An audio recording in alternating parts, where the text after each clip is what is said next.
और जामे मस्जिद उल क़ादसिया लाहौर में नमाज तरावीह पढ़ाते हैं और जामे मस्जिद इसहाक यूके सेंटर लाहौर में इमामत फरमाते हैं। आज इंशाअल्लाह हम बहुत ही अहम आयात हैं सूरह बकरा की, उनकी तिलावत सुनने की सादत हासिल करेंगे और ये तिलावत फरमाएंगे। अस्सलाम वालेकुम कारी साहब। वालेकुम अस्सलाम। बिस्मिल्लाह।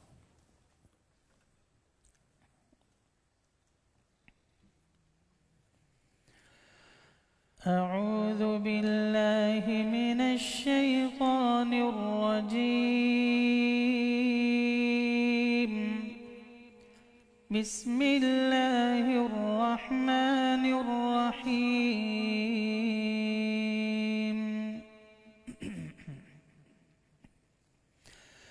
يا أيها الذين آمنوا كتب عليكم القصاص في القتلى الحر بالحر والعبد بالعبد والأنثى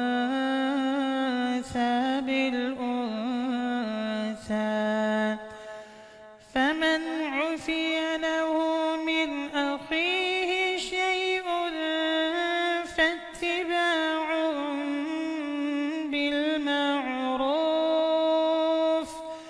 فاتباع بالمعروف وأداء إليه بإحسان، ذلك تخفيف من ربكم ورحمة، فمن اعتدى بعد ذلك فله عذاب أليم. يا أيها الذين آمنوا كتب عليكم القصاص في القتلى الحر بالحر والعبد بالعبد والأنثى بالأنثى، فمن عفي له من أخيه شيء فاتباع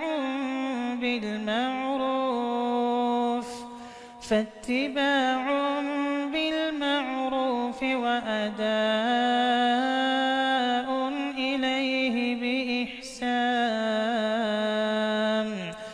ذلك تخفيف من ربكم ورحمة، فمن اعتدى بعد ذلك فله عذاب أليم. ولكم في القصاص حياة يا أولي الألباب،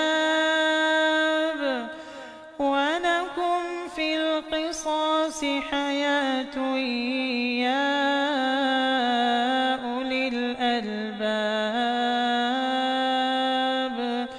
يا أولي الألباب لعلكم تتقون. صدق الله العظيم. सुभान अल्लाह, सुभान अल्लाह, जज़ाकल्लाह।